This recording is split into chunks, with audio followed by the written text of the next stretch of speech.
आषाढी एकादशी हा आपल्या राज्यासाठी देशासाठी एक खूप महत्त्वाचा आणि पवित्र असा दिवस असतो।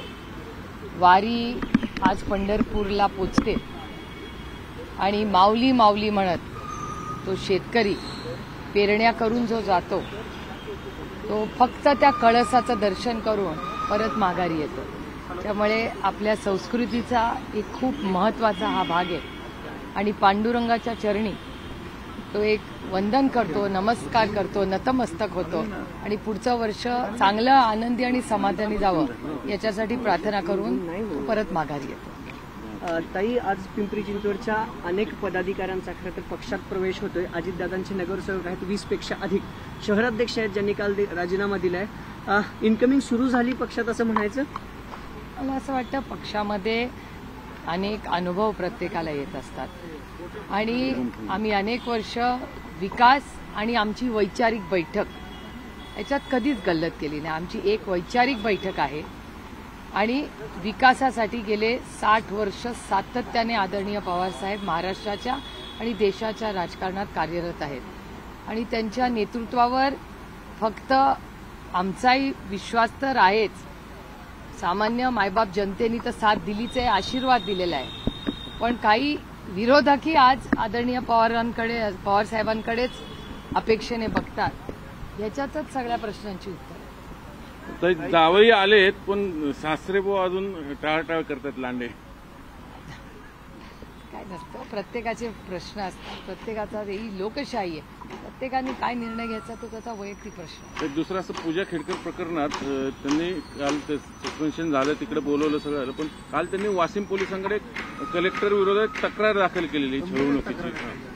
नाही, ऍक्च्युली हे प्रकरण काय होतंय, रोज काहीतरी नवीन नवीन होतोय, त्याच्यामुळे मला असं वाटतं सरकारने ह्याची जबाबदारी घ्यावी आणि कुठली बातमी लीक होता कामा नये, एक प्रॉपर पद्धतीने त्याची इन्क्वायरी झाली पाहिजे। रोज काहीतरी नवीन चॅनलवर दिसतंय, हे सरकारसाठी फार काही चांगलं नाही असं माझं वैयक्तिक मत आहे। अशा काही गोष्टी या खूप सेन्सिटिव्ह असतात, त्याची अतिशय म्हणजे सरकारने त्याची शांततेने डीप जाऊन माहिती काढली पाहिजे। पण रोज ब्रेकिंग न्यूज कशी होते, एवढ्या बातम्या लीक कशा होतात, मग सरकार काय करतंय? काल तुम्ही दिल्लीत असताना वहिनी काल मोदी बागेत येऊन गेले असं कळलं? मलाही तुमच्याच चॅनलवरनं कळलं। मी तर काल सुप्रीम कोर्टात होते। पक्ष चिन्ह आदरणीय पवारसाहेब आणि उद्धवजींवर झालेला अन्याय आणि आम्ही अनेक वेळा त्याचा पाठपुरावा करतोय। मी माननीय सुप्रीम कोर्टाचे मनपूर्वक आभार मानते की त्यांचं आमचं सगळं युक्तिवाद काल ऐकूनही घेतला आणि आम्हाला ऑगस्टमध्ये तारीखही दिलेली आहे। नागालँड आमदारांचं डिस्क्वालिफिकेशन, महाराष्ट्रातल्या आमदारांचं डिस्क्वालिफिकेशन आणि चिन्ह आणि पक्षाच्या चुकीच्या पद्धतीने आदरणीय पवारसाहेब आणि माननीय उद्धवजींकडून काढून घेण्यात आला त्याच्याबद्दलची ही केस आहे आणि त्याच्यामुळे सुप्रीम कोर्टात मी अनेक वेळा, मी एकही असं झालेला नाही दिवस तिथे सुप्रीम कोर्टात आमची केस आहे आणि आम्ही गेलेलो नाही। ज्यांना हवंय त्यांच्या मागे कदाचित अदृश्य शक्ती आहे, त्याच्यामुळे त्यांच्यापैकी कोणी तिथे भेटत नाही आम्हाला। त्यांचे वकील जरूर भेटतात, प्रेमाने आमच्याशी बोलतात, कारण का अर्धे वकील जे त्यांचे आहेत त्यांचे आणि माझे कौटुंबिक संबंध गेले 30-40 वर्षाचे आहेत, त्याच्यामुळे दोन्ही बाजूचे वकील हे आमचेच आहेत, फक्त त्यांची फी दुसरे कोणीतरी भरतात, नक्की कोण भरतं हेही कळत नाही, पण अदृश्य शक्ती त्यांची सगळी यंत्रणा चालवते, कारण का क्लायंट कधीच दिसत नाही। काही भाजपकडून क्लायंट साहेबांना भेटायला दिसतात कधी कधी, ते काय कळत नाही बाबा, काय मलाही कळत नाही। भाजपकडून पवारांच्या आईंचा आशीर्वाद घेतला होता, तुम्ही स्वतः तिथे गेला होता, कुठेतरी इथे मोदी बागेत आल्या परंतु त्या पवार साहेबांचा आशीर्वाद त्यांना घेऊ वाटला नाही किंवा काकींचा आशीर्वाद त्यांना घेऊ वाटला नाही? या प्रश्नाचं उत्तर त्यांना विचारायला लागेल ना, मी कसं सांगणार?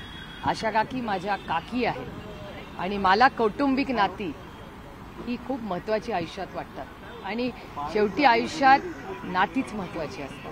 बाकी काय यश अपयश सत्ता पैसा येते आणि जाते, शेवटी नातीच राहतात। ताई, भाजपची संवाद यात्रा सुरू होणार आहे, भाजप 288 विधानसभा मतदारसंघात जाणार आहे, पण त्याआधी बावनकुळेंनी असं सांगितलं की लोकसभेत महाविकास आघाडी खोटं बोलली, लोकांना खोटं नॅरेटिव्ह सेट करून 31 जागा जिंकून आल्या, ते हाणून पाडू आणि महाविकास आघाडीचा खरा चेहरा लोकांसमोर आणण्यासाठी संवाद यात्रा असणार आहे। चांगली गोष्ट आहे, कधीतरी भारतीय जनता पक्ष जर खरं बोलणार असेल तर मी त्याचं मनापासून स्वागत करते।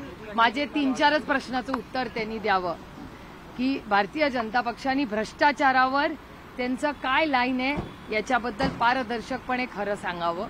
ज्यांच्यावर त्यांनी आरोप केले, प्रत्यारोप केले, त्याचं नक्की काय झालं, म्हणजे जे भ्रष्टाचारी होते का नाही, भ्रष्टाचारावर पारदर्शकपणे भारतीय जनता पक्षाने त्यांची लाईन घ्यावी. त्यानंतर शेतकऱ्यांबद्दल दूध, कांदा आणि हमी भावावर त्यांची लाईन काय ह्याच्याबद्दल त्यांनी पारदर्शकपणे त्यांची लाईन घ्यावी. महागाई बद्दल त्यांचं काय मत आहे, वर्ल्ड इकॉनॉमी, राज्याची इकॉनॉमी, महाराष्ट्राने घेतलेलं लोन याच्याबद्दल महाराष्ट्राची फायनान्शियल पोझिशन आणि ते जे सगळे स्कीम्स अनाऊन्स करतात त्याच्यासाठी महाराष्ट्र सरकारकडे पैसे आहेत का, काय हे जुमलेबाजी आहेत, ह्याच्याबद्दल पारदर्शकपणे त्यांनी उत्तर या संवाद यादी द्यावं. आणि बेरोजगारीवर ज्या महाराष्ट्राचा सातत्याने डेटा येतोय, महाराष्ट्राच्या इन्व्हेंट